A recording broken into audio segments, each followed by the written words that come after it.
Kyle, you realize this week isn't the end of the anime season, right? Wait, really? We're already writing off 2020 because of the virus. You can't just pretend that June doesn't exist. Well, what are we going to do for the episode then? I know. Potluck? Ava launch! Tetsuo! Ganida! Onii-chan? It's over 9,000! Nani? Configure the language logic interface for Japanese. Kawaii-Fi.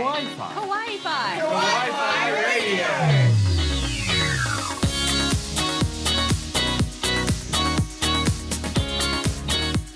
Konnichiwa, and welcome back for another episode of Kawaii-Fi Radio, the podcast we look into the world of anime and manga. I'm Kyle, and joining me is my co-host D. How you doing, buddy? Hello, I'm good. We're all alone today. We are. We're one person short. Yes, Kenny has taken leave of his senses, his body, his mind. He's went to visit family. Yeah. So you've just got us two today, which Absolutely. is going to be a bad time for everyone involved. We're off probably. to a smashing We're off to a start so smashing far. start. We've been interrupted by Google. We've forgot our lines. Mm-hmm. We decided energy drinks were required today. There was a lot of spelling errors that were not my fault. Yeah, they were all my fault. Absolutely. Like, clearly, this week has not been kind on either of us. No. But let's talk about what we have done in the past couple of weeks. Yes. And I finally caved to some mates' pressure and watched. I can word real good, as you can tell. You're doing well. I I'm finally proud of you. watched Gleipnir. No. Yeah. No. I'm disowning you. Yeah, that's fair. I was surprised. Like, I thought this would be a lot worse than it is. Based on that initial look, I mean, like, for anyone who hasn't seen what Gleipnir is, it's a show, anime airing this season, and it's to do with a guy who turns into sort of like a mascot animal thing He to looks fight. like he belongs in Five Nights at Freddy, and Yeah. I'm so not So about not okay that. with that. No. But it also had like a really bad habit of, to put this in as PG a phrase as possible, putting girls in awkward positions which are not appropriate for their age. Yes. Yeah. Yeah. Yeah. And they continue doing that. I've watched up to episode 8, so I think I'm up to date, and they haven't stopped doing that, but the story is actually really good. And that's what's trapping me, because if it was a bad story, I could get to episode 3 or 4 and go, nah, I'm done. But it's actually, I want to know what's going on. You're stuck between a rock and a hard place, honestly. Yeah, I really yeah. am. But I mean, like, we'll get on to rocks and really hard places when we get into the news. Oh, man. But I've been pleasantly surprised. The story's actually quite interestingly written. It draws you in. It's got actually quite a sci-fi element to it, to do with aliens, and you're just kind of like, really? I wasn't expecting that. Yeah, and you start getting introduced to other characters and other people who have ended up in a similar situation to him, where they've got that ability to transform. And they've really done a good job with sort of fleshing out the world that it's happening in, as opposed to, just kind of what I thought they were going to do, which was just go, hey, look, you're a plush toy now. Good luck. Good luck. Have fun. Bye. But Absolutely. you've been reading at least something different. I think you were reading a webcomic. Yes, I've been reading. I've been reading a webtoon by the name of Lore Olympus by Used Band-Aid or Rachel Smith. I followed Used this. Band-Aid. Yes. That's a great It's band name. Such a good title. I've been reading it for quite a while. It kind of follows the Hades and Persephone story in a modern setting. It's very, very beautiful. okay. Persephone is all pink, which is such my brand. It's just like completely on brand for you. Absolutely. She's my favorite. But so if you fast pass it, the season finale for season 1 came out last Sunday, and so about a week ago, and it's intense. I don't want to spoil anything, but it was so good. So this is Lore Olympus, Lore. Yes. Olympus is in Yep. the Greek gods and all that correct. sort of thing. Yeah, so it's based around all the Greek gods and kind of in a modern setting. Has Zeus shown up? Oh, yes, he has. Absolutely. Has Zeus made any problems? So many problems. So it's Let's very, not talk very. about Zeus's problems. I was going to say it's very on brand for It Zeus. is, yes, there are. There's so many storylines going on that involve Zeus, especially with his meddling. It's very good. Oh dear me. Yes. So how many chapters is it as a webtoon now? Is it quite a lot? Has it been running for a few years? Quite a lot, or? yeah. It's been going for quite a few years, and this is kind of the first time that Rachel Smith has like taken a break from it. She's kind of like, hey, I need a break for like a couple of weeks. So it's coming back in August. Oh, nice. So it's not too long of a wait between seasons, thank goodness. Yeah, but they had a recent one called Solo Leveling, which is a Korean manhwa webtoon, and similar thing that just went on break for like the end of season 1, and I've never because obviously in my case, I'm used to reading mangas. Yeah. And it's like there's no such thing as a season break. It's just this chapter's delayed. Yeah, sorry, you just gotta wait. Yeah. No, she gave us lots of warning, which is really nice. So if you don't fast pass it, I think the season ends at the end of June because I think I'm about like 3 or 4 episodes ahead, and they come out every week. But because I want to support the artist and I really, really wanted to know what was going on, I just had to fast pass it so I knew. But yeah, it's a beautiful, beautiful like art style. And it's very specific to her too. So everyone's kind of color coded, which is really interesting. Now, as you did hear in the intro, this is our first ever potluck episode because I clearly still know exactly what day it is despite the virus lockdown. Hey, what day is it? Saturday. It is Saturday. Sunday. It's Saturday. Good job. Because we do record the day before we release.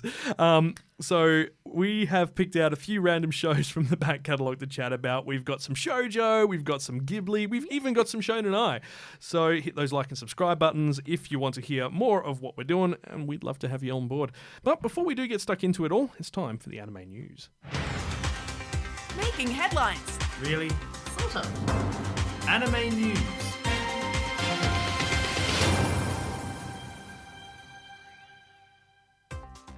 Well, it is time to look at what's been going on in the world of anime and manga the past fortnight, and let's start with my favourite dumpster fire, which has graduated to the entire trash yard inferno domestic girlfriend.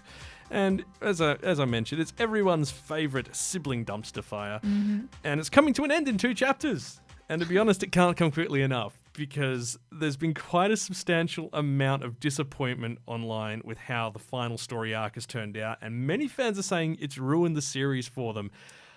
I kind of agree, as someone who's reading it and reading every chapter as it comes out on Crunchyroll. Is it like the last 2 episodes of Game of Thrones? Yeah. Yeah, it is kind of like that whole last season of Game of Thrones. So up until this point, they've been really like there's like chapter 176. Oh, wow. There's been like 130 chapters of development between the main character and you've got Natsuo and you've got Rui and Hina, 2 sisters who he ends up being intimate with, and then his father marries their mother, so they're now step siblings. Okay. Yeah, so that's the domestic girlfriend thing. That makes sense. So yeah. Hina was his teacher at school, and it was her first year as a teacher, and he had a crush on her, and he then goes out for a mixer with some mates and ends up hooking up with Rui. Doesn't know they're related, and then runs into both of them when he's introduced to his new stepmom. That's so bad. And the story kind of goes from there. So like him and Hina get together, and it doesn't work out, and she has to actually leave her job as a teacher because they get caught. So she goes to a school on an island, and you don't hear from her for ages, and you think everything's over. So him and Rui get together, and then you have 130 chapters of him and Rui. It's all this lead up, and then she gets pregnant. What? And they break up, and then they get back together as she gets pregnant. And you're like, they're getting married and everything. And then let's have Hina get hit by a car. Hina's now in a coma. Rui's like, the wedding's off because we need to look after Hina. And then they jump ahead 5 years. And It's getting worse and worse. Hina's still in a coma. And the daughter's been born, and she's adorable. And so Rui and the main guy, Natsuo, are living together. They've got their daughter with them. And Hina, apparently, despite being in a vegetative state, is just in the spare room. And they just go in there and look after her. But it shows how little research has been done because there's no medical equipment. Her body shape hasn't degraded at all. Apparently, 5 years in a coma, you won't lose any muscle at all. Yeah, she's fine. She's just having a real long nap. Yeah, she's having a real long nap. Yeah, so fine. what we're expecting, and the chapter ends with Rui handing him a blank marriage form, and you're going, so wait, is that for...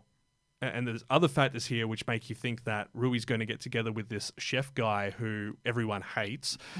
And it's just like, what are you had 150 chapters of good for the most part, good storytelling. I mean, as I said, it is a dumpster fire. It is a bit trashy, but it's like the storytelling and the character interactions, the characters grow. And it feels like they've just dragged it out and went, yeah, here we go. You're going to have, oh, look, Hina's going to be the winning girl by, she's going to win via pity. Because it's like, is Rui suggesting she marries Hina? Or there was, before the time skip, there was like you know how they do those panels with no talking between them, just blank things. So something's been said, but you haven't been told. It's like, is it, we agreed if she hadn't woke up in 5 years, we'd get married? Or is it her saying, I'm going to go marry the chef boy? Or you go marry the vegetable? Just end it. Like, so we got 2 chapters and all this has to be resolved. Yeah. And in this time, it's completely undermined all the character development and relationships. They're all acting completely different. Rui at least has maintained her independence and she's going on with a career and all that. And he's doing good with his career. But it's just like, you've made this beautifully intricate story and then it seems like that there was a perfect way to end it. And then it's like, no, I'm going to throw in more melodrama for the sake of it at the end. It's fine. It's just like, You only have 2 episodes to wrap this up. It's okay. Yeah, Fine. yeah. And like, then everyone's like, when's season 2 of the anime coming? And everyone who watched the anime goes, but it doesn't follow the manga at all. So. Oh. Yeah. But on to better stories. Please give me something better. Well, what would you say if I told you there was an anime coming which had a song by Freddie Mercury as the opening theme? What? Yep. The Great Pretender is an upcoming anime by Wit Studios. Completely original series to do with essentially like swindlers and, con artists.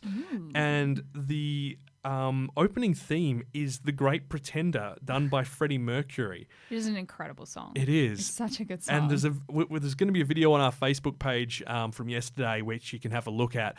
There's going to be from yesterday. I can really good this. There is a video on our Facebook page, which we put up on Saturday, with this video promoting the Freddie Mercury song being used for it. It's beautiful. Real good. I've got it. Yeah. Good. But this is the first anime ever to feature a song by Freddie Mercury. I mean, kind of makes sense. Yeah. But yeah, the story is supposedly, you got Makoto Edamura is supposedly Japan's greatest swindler, and together with his partner Kudo, they try to trick a Frenchman in Asakusa, but unexpectedly get tricked instead. Turns out the Frenchman whom they try to swindle is Laurent Thierry, a much higher level confidence man in control of the mafia. Edamura is yet to find out the fate that awaits him after having engaged in the Frenchman's dirty jobs. Wow. Yeah. I'm already in love with this. I know. I'm so it looks excited. so good. We don't know the total episode count, but we know there's at least 14 episodes coming out, and they're being released weekly, so groups of 4 or 5 episodes every week on Netflix Japan. So considering they're releasing it like that, I'm guessing they've already finished it all. I hope so. So hopefully it won't be like a massive 4-month wait or anything for the episodes, because this looks great. Like, give us something to tide us over in isolation, please. Yeah, and it's the total episode isn't known. Maybe 2024. Could be one of those random ones like 16 or 18. Like what is it? Sing Yesterday to Me. This season, this season's drama story is 18 episodes, which is a very That's odd a very number strange for number. 14's even also very weird as well. Yeah, or 10s or 8s or. We're seeing a lot of odd numbers with the age of streaming, I guess. So. Yeah, I was watching a show the other day that's a Netflix original. It's 7 episodes long, and I was like, what is the point of this? Not even an even number. Like, yeah, it's so frustrating. No, it's so frustrating. No. And let's have a quick look at the fortnight's coronavirus-related news. Our favourite. Yeah, okay. So, Certain Scientific Railgun's 16th episode's been delayed to July 24th, and with plans for them to extend the season into September to make up for all the show's delays. Zoid's Wild Zero will now be delaying the showing of the 33rd episode onwards. Second half of Haikyuu to the Top's been pushed back. It was originally meant to start airing in July. And then we've got 4 animes. Our original figure skating series Skate Leading Stars has been delayed, along with original comedy duo series Meisosutsa, crime battle series, apparently X-Arm, EX-Arm, and the reboot of Higurashi When They Cry. All 4 of those were meant to be airing in July as part of the summer season. They've all been pushed back. We don't know when till. So, yeah. And then Weekly Shonen Sunday magazine is going to combine its four of its upcoming issues into two instead. So creating two combined volumes for the 27th and 28th issue and the 31st and 32nd issue. The magazine's saying it's to combine these issues as a countermeasure against coronavirus burnout, essentially, to kind of reduce the demanding schedules on the writers. Oh, and the epic launch of Sunrise's life-size moving Gundam has been delayed. Oh. Yeah, so that's an 18-meter tall statue, which they've had in development since 2014. It was meant to be unveiled in Yokohama in July, been pushed back till October by the sounds of it, but it's literally just standing there. It's just get built. it to fight the virus. It's Yeah. fine. Oh That's what God. Gundams are for. Oh my God, that would be amazing. I would watch that. Same. Ooh, that's like combining like Cells at work. Evangelion and Cells at Work. I was literally about to say that. Yeah. Like I would write watch this. that so Someone make much. this anime, Make this please. happen, people. All right, let's go to the other news from this week. And I'd love to say it's all good, but there is some good news. There is some good news.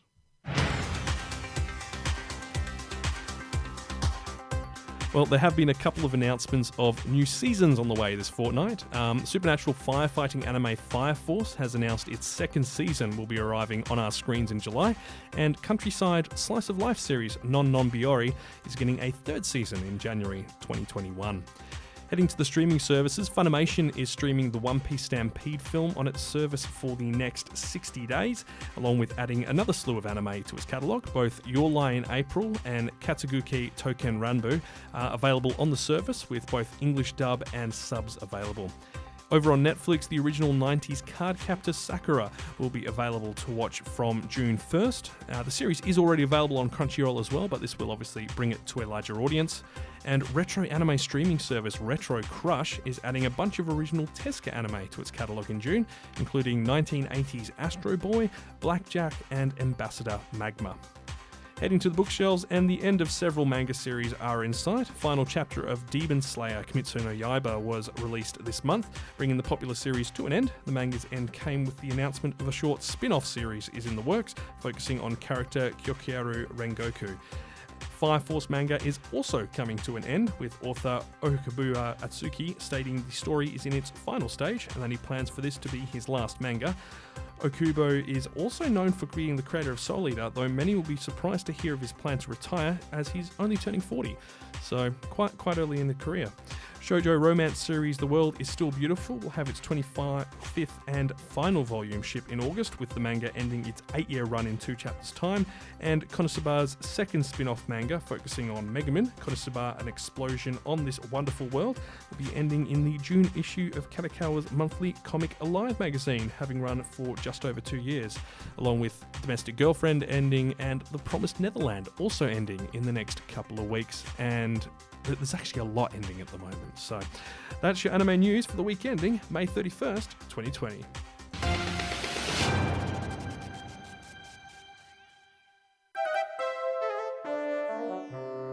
Kawaii-Fi Radio. I think I watched that as a kid. Oh yeah, I remember that. Back Catalogue. Oh, this is going to give you an opportunity to rant and rave about one of your favourite series. I'm so excited. I'm so excited. When we were like, what do we talk about this week? I was like, can I please talk about this one? I really, really love it. It's really, really good. Well, please enlighten us. What are we talking about today? We are talking about Monthly Girls Nozaki-kun, or Gekken Shoujo Nozaki-kun. It recently actually came to Netflix, which I was like, aha! I think I screamed a little bit when I saw it. And I was like, hello, because I was originally watching this when it was getting released every week. And so rewatching it, being like, I still love this anime. It's so good. Realizing it came out in 2014, I was like, that was a while ago. That was 6 years ago. 6 years ago. What have I done with my life since then? Just watched my Graduated anime. high school, watched anime. I did actually, yeah. You know, The things year like after that. it came out. Oh, really? There you Yes. go. Well, this is a shoujo comedy romance high school. Yes. Manga started in 2011, so Yes. there you go. It's still ongoing as well.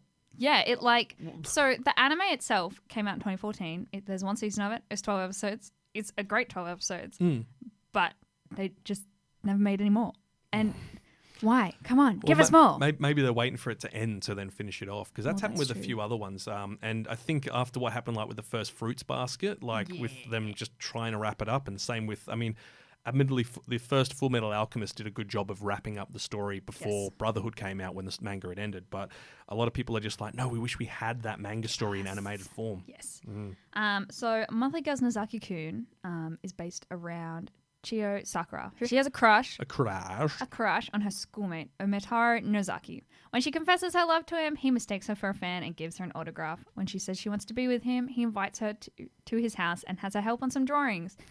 Sakura then discovers that Nozaki is actually a renowned shoujo mangaka working under the pen name Umeno Sakiko. She agrees to be his assistant in order to get closer to him, and as they work on his manga Let's Fall in Love, they encounter other schoolmates who assist them and serve as inspirations for the story. So his manga's called Let's Fall in Love. Let's Fall in Love, yes. So I mean, that's very sweet. It's very sweet. What demographics are you aiming at? Shoujo? Yes. So he writes a shoujo manga. Okay. He's As a guy. as a girl. Oh, So his he pen has a name pen is his pen name is known as it's a female name. And he's known as kind of like the woman that tells what all girls are feeling. And it's a guy. And it's a guy. Who's oblivious. He's so oblivious. He's very stoic. He's kind of just like, hey, how's it going? Oh, no. And Sakura is head over heels with him. The first episode, we literally see her giving herself a pep talk in the mirror, being like, Sakura, you can do this. You can do this. Just go and tell him your feelings. And she goes up and there's this huge, like, I'm so nervous. And she gets really, like, scared. And she's like, I want to be with you. And he's like, yeah, you can come and help me with drawings in my Does she react very apartment." excitedly about it, or just very confused? Well, she's like, okay, cool, let's go. And then she's sitting in his apartment and she's like, I'm in a boy's apartment.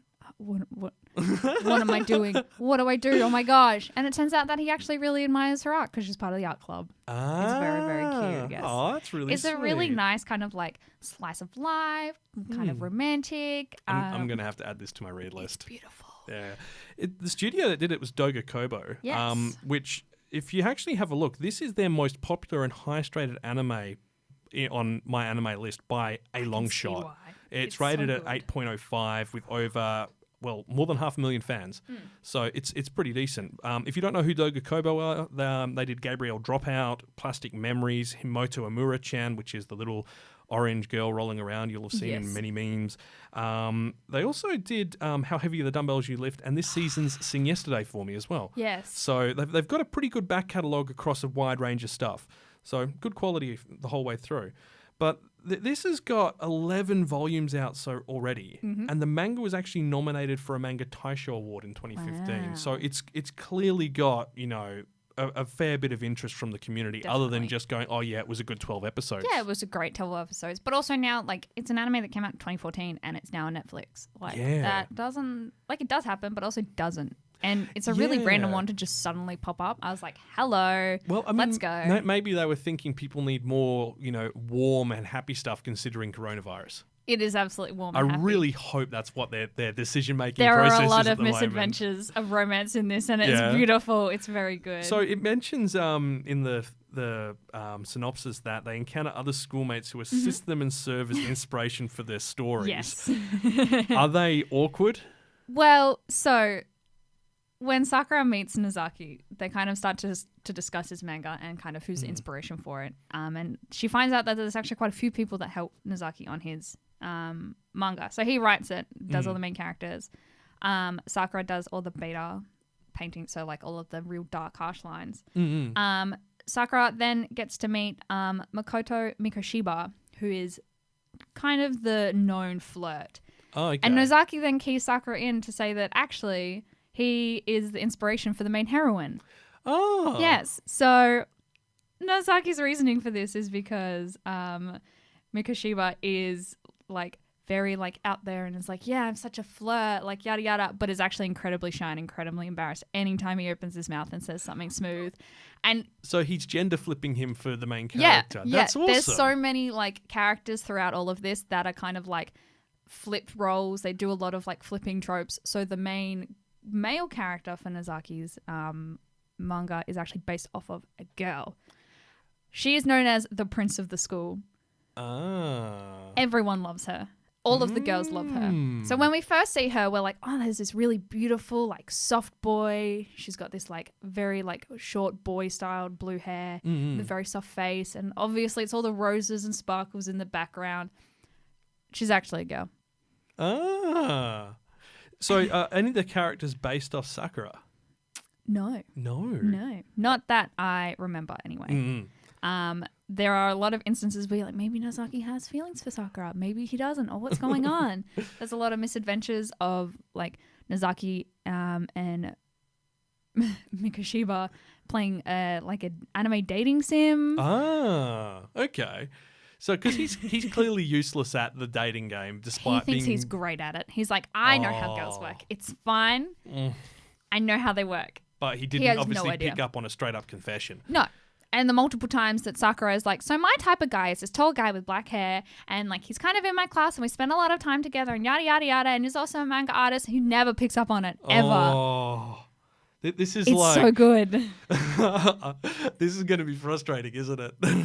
It kind of is almost frustrating, but it's also really like heartfelt and warm. Yeah, it's really light. and Sort it's of a just bit really like cute. Love is War, where it's like, you Yes. know, neither of them, like in that case, it's neither of them will admit. And this one, it's like one of them's very obviously admitting and the other's just not picking up He's on like, it. all right, cool, that's fine. And there's just so many other misadventures of like other people that come in and like kind of help out. There's like the drama club president does all the backgrounds, but he doesn't want people to know because Nozaki writes all the scripts for him. And it's a lot of kind of like, how do you know this person? You know, we're just friends. We just know each other. We It's just know. fine. I've seen you around. Yeah.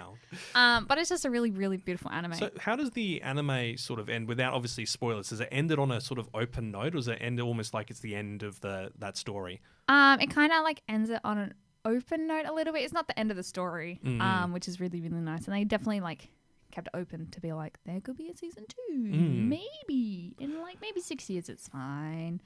Well, to be honest, like we saw with there's been a few shows which should have had like a second season, and then we haven't heard anything Just for almost nothing comes of a it. decade. Yeah. And then they pop up and go, "Here's season 2," and you're like, "Well, wait, what?" What? I need to rewatch the whole first season because I Yeah. don't remember what happened. Like, it happened with it came out at the same time as Sword Art Online. It was a similar premise one, but it was like another deep dive anime. And there hasn't been another season since that came out. That was 10 years ago. And then we're like, oh yeah, there's another one coming. This season 3 is coming next season. You're like, Huh? wait, what? What? Where is this? And they did the same sort of thing with Full Metal Panic as well. There was no second season, third, fourth season, like because season 2 is kind of a pseudo season, but not. It's so good. But there was no fourth season for like I think almost 12 years. Everyone was like, okay, we've had the second raid and now we haven't had anything for 12 years. Please give us something else, please. Yeah. Absolutely, yeah. So it's always possible, but I think it might be a case of that we have to see when the manga ends to make them go, See what okay, happens, well, this is how we could wrap it up in a feasible Yeah. way. Same sort of thing happened with Dagashi Kashi, the one about the candy store and all that. They That's right, thought yeah. that was going to end in the second season, and it does cover, it cuts out a lot of the stuff from the manga to get towards the end game. Yeah. But the It doesn't manga end. hadn't ended at that point, Oh, so they no. still couldn't end Couldn't it. finish it quite yet. So yeah. it's like, are we getting a third season? Have you got enough content for a full third season? No. So, yeah. the misadventures definitely can carry on to the second season. I mean, always. And like, There's no real realization from either party at the end of the season that No. yeah, but it ends beautifully, and it's like it just kind of fills you with a lot of joy. It's very good. Well, It's as you really mentioned, it is on beautifully Netflix, but it's also on Crunchyroll Yes. if you do have that subscription. Yes. It's created by Tsubaki Izumi. As we said, nominated for the Manga Taisho Award in 2015, so definitely got that heritage and quality to it. You should check it out because it just sounds like a great tale. I'm going to check it out. It's really cute, and I have time. it gives you have all the time in the world basically. Apparently. It gives you a really nice insight into like how mangas are made as well, and to see like how many different people are a part of creating this storyline, which is really There's beautiful. always a lot of mangas about creating manga, but Yes. it's very rare where they actually do it in a way which doesn't feel forced or Yeah. idealized. Yeah. And from everything I've seen, having a look into it, this seems a bit more along the, this is actually how it's like. It's not. kind of a hobby, and people come Yeah. together and join it, and they enjoy it, and Yeah. it's kind of just like using everyone's skills to create this beautiful piece of art. And it's a gorgeous anime. It's got really, really beautiful animation. It's so much that like over the top shoujo style, and it's just so good. I love it. Well, on the note of things that we love and beautiful things, we need to head to a very special place. Kawaii-Fi Radio. It's a bathhouse for the spirits. Totoro came back, Dad. I saw him. It's Laputa, a floating island. Miyazaki. I think that's the first time I've used that sting with you in the studio. Absolutely. The joy in my face just then. I was like, Yes. oh my gosh. It is time to talk about something from 2004. Oh my God. Which, when I was like, oh, that's when I graduated school, you went, oh, you're old. I was very young. I had pretty much just started school when it came out. Yep. Yeah. I'm an old man. I'm going to be grandpa anime reviewer at some point at this rate. We're talking Howl's Moving Castle, which I think is probably your favorite anime of all time. It absolutely is. For those that have never seen my face, I have an actual Howl's Moving Castle tattoo. So that's my like. I saw the movie once and then I went and got that tattoo, which my friends love to make fun of me for, but it just is. But the fact that you're still beautiful. watching the film today Absolutely. says how much it It's had so an impact. good. I love it. So if you haven't heard of Howl's Moving Castle, please put on your listening Please. ears, I guess. Eardrums? You need to watch it. Yes. You just need to watch it. Like if you've seen any Ghibli film, then you'll immediately feel right at home watching this. So this is, of course, done by Miyazaki Hayao. He was the director and screenplay, but it's based on a British author's book, which I thought was amazing because, you know, we're used to thinking of most of Ghibli's productions being based on Eastern literature, not Western. So this was based on Howl's Moving Castle, a fantasy novel by British author Diana Wynne Jones. It was released in 1986. So makes sense. it's quite an older book, and there's the people involved in it. I mean, music, Hisashi Joe again. Like if you've heard Spirited Away or Totoro's music, you know Hisashi Joe. And the producer was Suzuki Toshio. He's Studio Ghibli's general manager. Now he was their president from 2004 to 2008, and he was a producer until 2014 when he sort of like retired. Sort of like, you know how like Bill Gates retired from Microsoft, but he's still on the But board. didn't really. Yeah, that sort of thing. Yeah, with all of the Ghibli stuff heading to Netflix and HBO Max now, which is finally launching this month, I believe, in America. A lot more people are going to be able to watch this. It's so good. So, I'm so excited. Dee, I'll leave this in your court. Enlighten us. What is Howl's Moving Castle about? God, what isn't it about? Honestly. Well, Howl's Moving Castle actually revolves around Sophie Hatter, who's kind of this like generic girl that works in a hat shop. I wouldn't call her generic, but she kind of alludes to the fact that she just thinks she's, you know, generic. It's based in like a Swedish European kind of town, Yeah, but it's also like kind of magic, like sort of 20th century magic. yeah, it's Yeah. like, hey, there's like kind of planes and stuff, but also there are witches and wizards that we're well aware of. Because they have shops. They have shops. Yep, absolutely. Hal is this notorious like woman heart eater, which Sophie responds to. Hal only does that to beautiful girls, and I cry every time.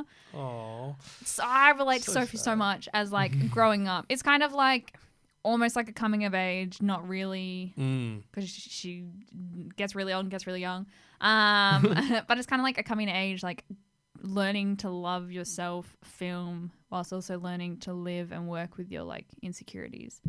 well, I mean, it's kind of sad. So Sophie's, you know, she's the daughter of a hat maker, doesn't expect much from her future, and is content working hard in the shop. But she then gets, well, as you said, she becomes old. She encounters the Witch of the Wastes, and Yes. in a fit of jealousy caused by a past discord with Howl, who she's looking for, the witch goes, "Oh, you're an old woman. You're an old woman now. There you go." And Good. she's like, "Okay."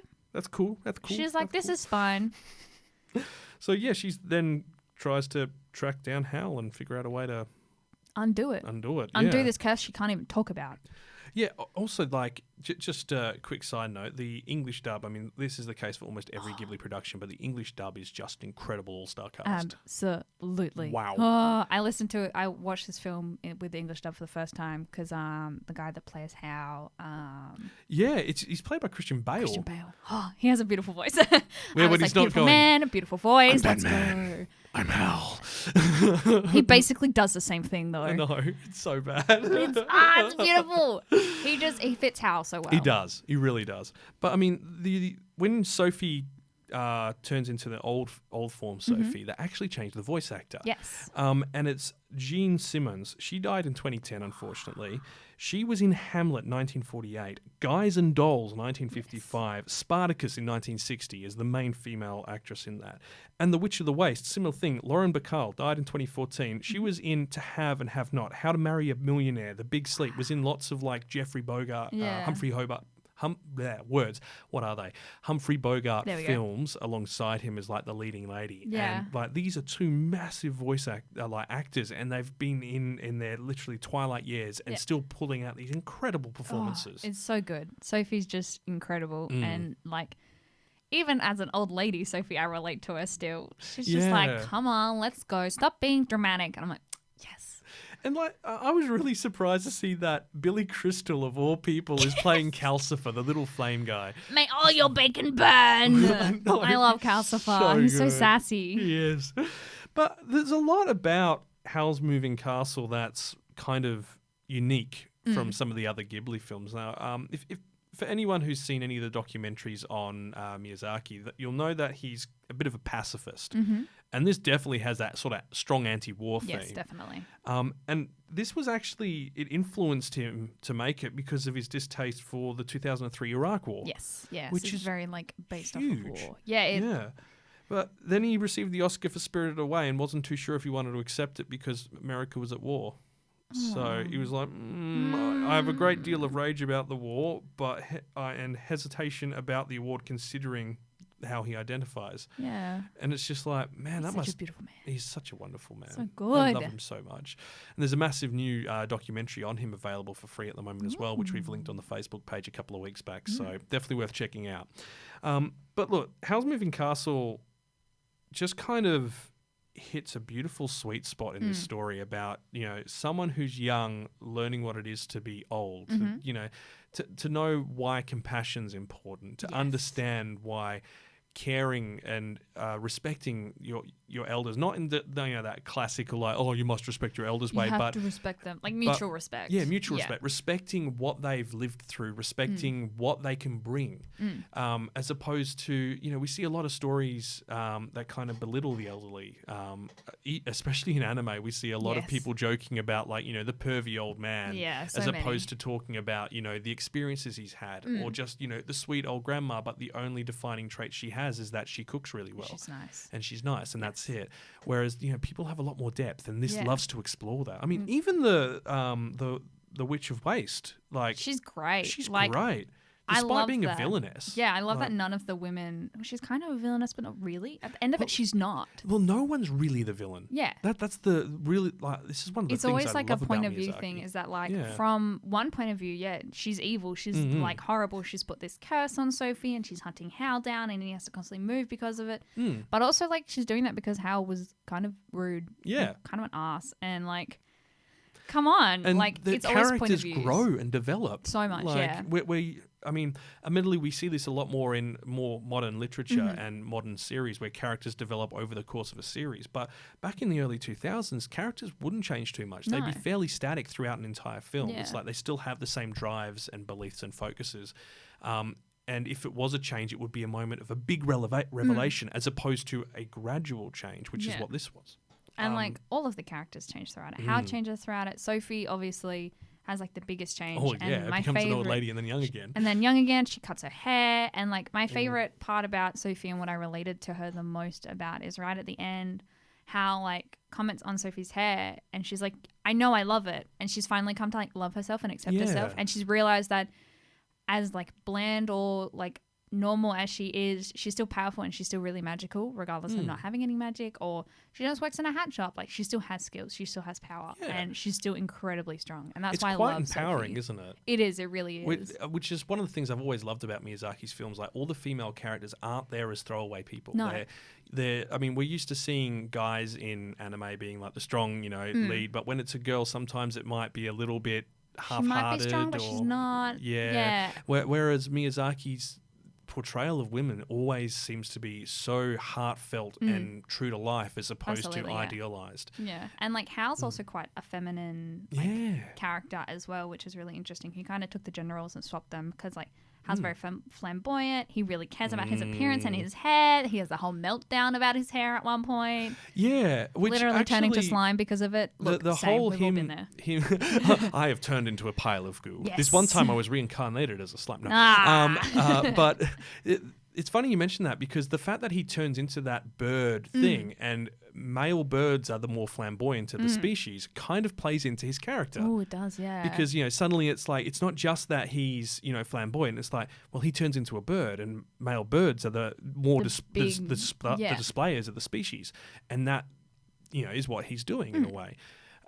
But throughout all of it, like, the film likes to, and as I've said, we mentioned that, it likes to kind of play with who is actually the villain. The only sort of shortfall is that there's, this omnipotent being who then isn't omnipotent enough to realize that starting a war isn't a good thing. Really bad. Yeah, there's like a whole kind of war you can arc. see everyone like, struggling and, not doing well, and you're just like, this is fine. Everything's fine. I like the war arc because it's there, and it's like, it's prominent, but it's also never like wrapped up. It's just always in the background. It's always kind of involved in decisions, but it's just there, and it's not explained. It's not like magically fixed. It's there. It's also interesting that it's, a film that plays with the idea of war, but it uses the war as the setting as opposed to the narrative. Yes. Because, we see like Grave of the Fireflies, the war is definitely the narrative, and then after that, the war calms down, the narrative of the fallout of the war. It connects to the war. Whereas in this case, it's just something that's happening at the same time, which gives you so much more room to play with the characters instead of having to address the war is happening all the time. And we have to fix it. It's like, this is how it can affect people, but also this is how people live their lives whilst living in a war. It's kind of, it's there and they're aware of it, but it doesn't dictate their everyday lives. Yeah, it's not like, Fury or Dunkirk or any of the war films we have. Like, they're always focused on the events of the war. And even when you do have something like a story which is focusing on a family during, say, in occupied Germany or occupied Poland or anything like that, it is still focusing on how the war was fixed. Yeah. Whereas Miyazaki in particular, I mean, even Grave of the Fireflies, while it does mention the war, it still is the human focus as opposed to the wider focus, if you will. But look, this is a film that if you haven't seen, you need to. It's one of those sort of foundation struts of why Ghibli has become such a well-known studio, and so it is just. Like, we're almost 16 years after it came out, and it's still as good as the day it aired. Absolutely, yeah. It has aged so beautifully. It, like, the theme music, the merry-go-round of life it's literally my alarm sound. Like, that's how obsessed with this film I am. It's literally my alarm sound. I love it that much. You see, I'm just thinking, because remember a few weeks back we did the special on Ghost in the Shell, and you were like, I just couldn't watch it because it was so bad. And that was only 6 years before this. And this is held up so much better. It really has. I mean, it's not to say that Ghost in the Shell was poorly animated at the time. It's just that this has held up. It's a different style of animation that lasts longer. Yeah. I also have a massive soft spot for, like, pretty boys. Yeah. So, yeah, you do. I really do. Really do. The amount of pictures of how you post on your Instagram is just amazing. Love him. He's on my smart writer as well. Oh, yeah, going through all of the Howl's Moving Castle stuff I have. Like, I have clothing. He's on my smart writer. I have a tattoo. It's a theme song. I'm learning on guitar, and it's my alarm sound. I'm a little need to get a sticker for your car. You haven't got one, have you? I don't know yet. Now we know. All right. Well, let's move on to something a little more romantic. Yes. A little bit more. More soft boys. More soft boys. Kawaii-Fi Radio. I think I watched that as a kid. Oh yeah, I remember that. Back Catalogue. Banana fish. So, banana fish time. Banana God, fish this time. Is old. Like the Yes. manga is old school. The anime very is old. much more recent. So, Banana Fish was a manga which ran from 1985 to 1994. 19 volumes in total, so a lot. That's so many. That's a lot to cover. That's not as many as Domestic Girlfriend, though. No, but Domestic Girlfriend's just stretching that out for the money. We don't even care about it anymore. Banana Fish. So, Boys. action, adventure, drama. It says shoujo. It's also shonen ai. Boy love. Boy love. I did go through my boy love phase as I was as a teenager. Yeah. I feel like absolutely just about everyone did, and like boy love's just great. Yeah. Well, it's, Yeah, it's just look, good. it's an interesting series. It took me a while to kind of come over to that being the apparently the grumpy old man. The I grumpy am. old man. You're like, no, I don't want it. But Banana Fish is fantastic. And obviously, parental warning. This one is rated R18 due to the violence and profanity involved. Yes. But it's awesome. So this was animated by Mappa in 2018, and it was released on Amazon Prime. I'm just shrinking on my seat. I was like, hang on a minute, you just got so much I just shorter. got so much shorter. I accidentally caught the thing. Bye. It's kind of interesting. This was the idea derived from the J.D. Salinger short novel, A Perfect Day for Banana Fish.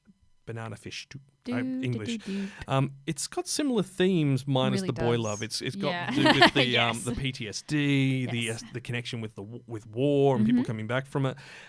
If you don't know who J.D. Salinger is, You absolutely do. yeah, it's Catcher in the Rye. Yeah. So Catching in the Rye was an interesting time too. So like Yeah. knowing that and like seeing Banana Fish, you're like, oh yeah, it's absolutely kind of just the same story, but add a boy love. yeah, add a bit of boy love and put it in Japan. Yes. So, synopsis story time. Ash Lynx, what a name, was a runaway picked off the streets of the New York City and raised by the infamous godfather of the mafia. That's right, it's in New York, it's not in Japan. Yeah, I People was like, come hang on. from Japan to New York. Yes. One of the main characters is from Japan. So he was raised by the infamous mafia godfather Dino Golzini. Now name. 17 years old and the boss of his own gang, Ash gets his hands on a mysterious drug called Banana Fish. Hey, what a Hey. name. The same two words his older brother Griffin has muttered since his return from the Iraq War. So obviously a bit of modernizing. However, his investigation is hindered when Dino sends his men to retrieve the drug from Ash at a underground bar he uses at his hideout. At the bar, Skip, Ash's friend, introduces him to Shuichi Ibe and his assistant, Eiji Okamura, who are Japanese photographers reporting on American street gangs. However, their conversation is interrupted when Shorter Wong, one of Ash's allies, calls him to warn about Dino. Soon, Dino's men storm the bar and in the ensuing chaos kidnap Skip and Eiji. Now, Ash must find a way to rescue them and continue his investigation into Banana Fish. But will his history with the mafia prevent him from succeeding? Drama. Spoiler, yeah. Yeah. Duh. Is the mafia. It wouldn't be a story otherwise. It wouldn't be 24 episodes long otherwise. No, that's also very true. Hey, you can stretch boy love out for ages. Oh, They you got can. a lot of feelings to go through. They do. They got They so do. many. They do. Also, it's just another pretty blonde boy. Also, can I just have for a moment just say how cool Shorter Wong is? Guys, so He's such a cool dude. so good. Look, this deals with a lot of intense themes. With the name like Banana Fish going into, I was like, oh, cute boy love, let's go. They got cute main characters. There's a blonde boy. There's a little Japanese boy. Like, let's go. And then I was like, what have I stumbled upon? What is this? Yeah, so there are themes related to, let's just call it what it is. It is to do with taking advantage of young men Yes. by older men Yes. who are in positions of power. There is a whole thing to do with drug abuse, drug use. There is violence. There is swearing. I mean, there has the R is rating for a gang reason. culture. Yeah. But all of this story, like the relationship, this is similar sort of to like Given, where the relationship isn't the focus. It's part of the story, but it's not the main focus. It's Yeah. just a connecting factor between these people. It explains why they care for each other. Yeah. The overarching story is just so well written and thought out, and It's beautiful. oh, it's great. It's one that you just have to see. And it's kind of funny as well because if you recall, I mentioned that we saw banana fish in mentioned in Ghost in the Shell, and I thought, it must be promoting Banana Fish the anime. No, it was promoting the J.D. Salinger book. I was like, well, this is awkward. That's awkward. I was so wrong because it's not even the same studio or the same book group or anything like that. But this story really pans out quite interestingly over the 24 episodes. Like you get to the 12 episode point and you think that's where it's going to end, but there's still so much going on. So much to go on. And then it just keeps going and going, and you get to the big finale. You're like, whoa, I was not expecting to end here. It's a gift that keeps on giving, honestly. It really is. It really is. This was one that was exclusively released on Amazon Prime. That's right. So it was when Amazon Prime was doing their anime, what was it, like not Anime Lab, it was Anime something, Anime Strike, which was doomed to fail because it's like pay for Amazon Prime and then play again to access the anime service. But can't I just buy the anime service and not Prime? No. Not allowed. That collapsed very quickly. It's like, you're going to price gouge, people are just going to torrent. Yeah. Let's be honest. People are not going to pay you for it if you're charging double entry fee. Life do be like that. Yeah. Especially when we're talking about mafia gangs, animes. Come on. Especially when we're talking about boy love anime too. Yeah. Don't mess with those fans. They're intense. They're intense. Look, this is a series that I can highly recommend getting into. Just know you're going to be in for it for the long haul. It is a lot of emotions. It is a lot of emotions, and so many. It goes to some pretty dark places because it has to. We're talking about mafia. We're talking about drug culture.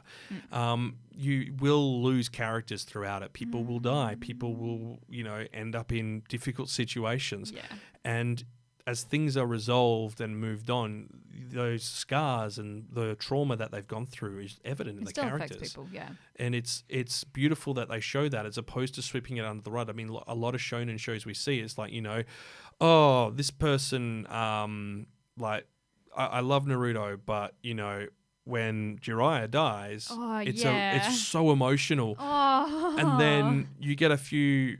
they show you the fallout from it, but in another, and that's the same sort of thing in this. The fallout continues, but then you have other ones where they're just like, "Oh no, it's fine."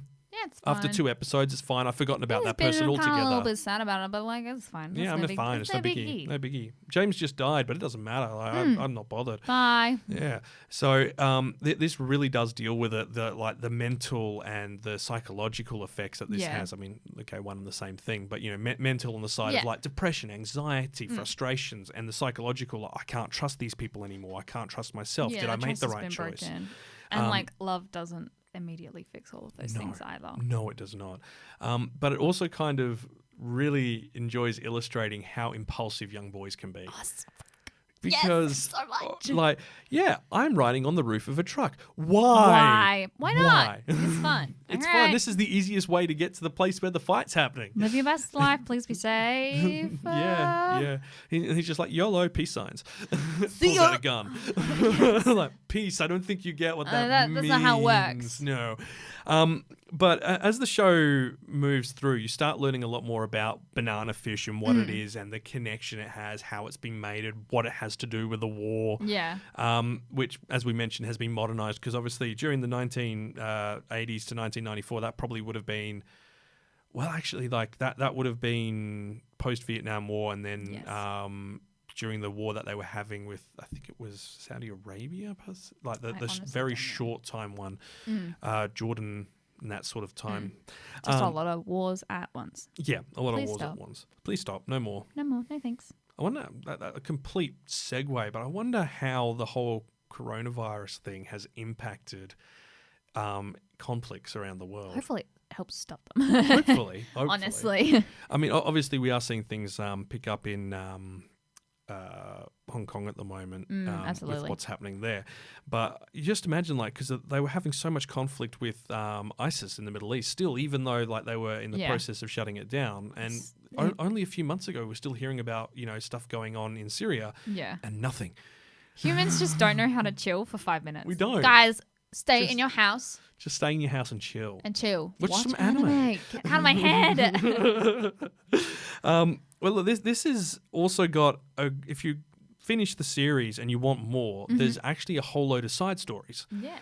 which were released in one So tankobon good. volume. So you've got Ura Banana, which is a comedic fourth wall breaking story where Ash and Eiji discuss fan mail they receive during the show, during the manga being written, and it's when they're also talking with the creator, Akima Yoshida. So just imagine you've created these characters chill. and then you then decide to create a fourth wall Yeah. breaking with the three of you, yourself and the two characters chatting I about love- the fan mail. I love fourth wall breaking. Yeah. It's so good. Or animes when they do it, you're like, yes. Yeah.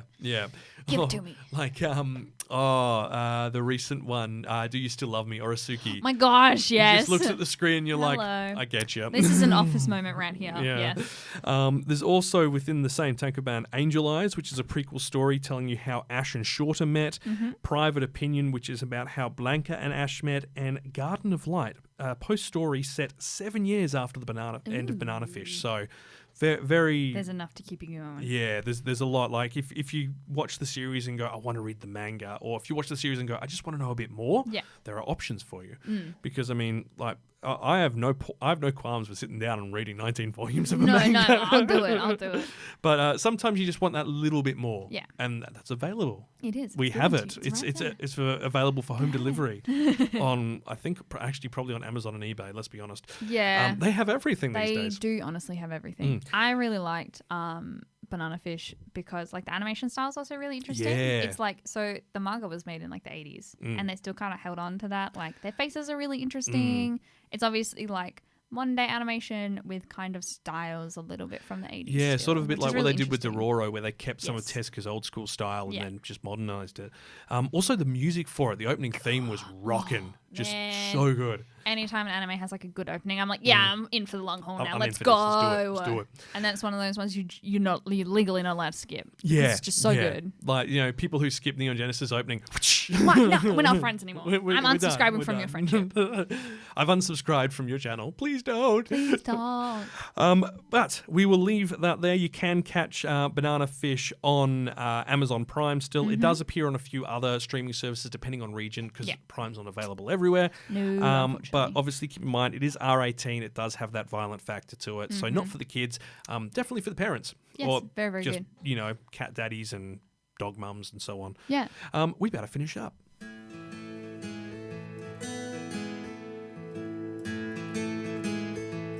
Kawaii-Fi Radio.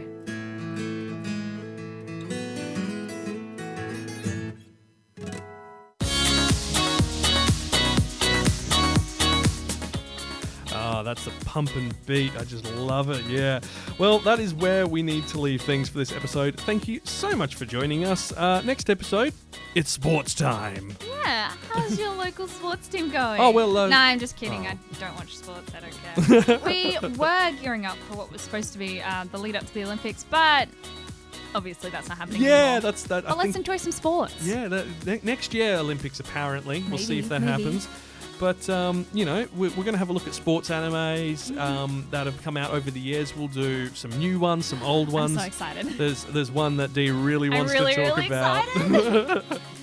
If you've gotten this far into the episode, hit that subscribe button. Yeah. We'd love to have you on board for our upcoming episodes each fortnight. And you should also come join us on our social medias over on Instagram and Facebook pages. We've got breaking anime news and videos and little bits and pieces you can have a look at. You've been listening to Kawaii-Fi Radio. Thank you for joining us. And until next time, Watch some anime.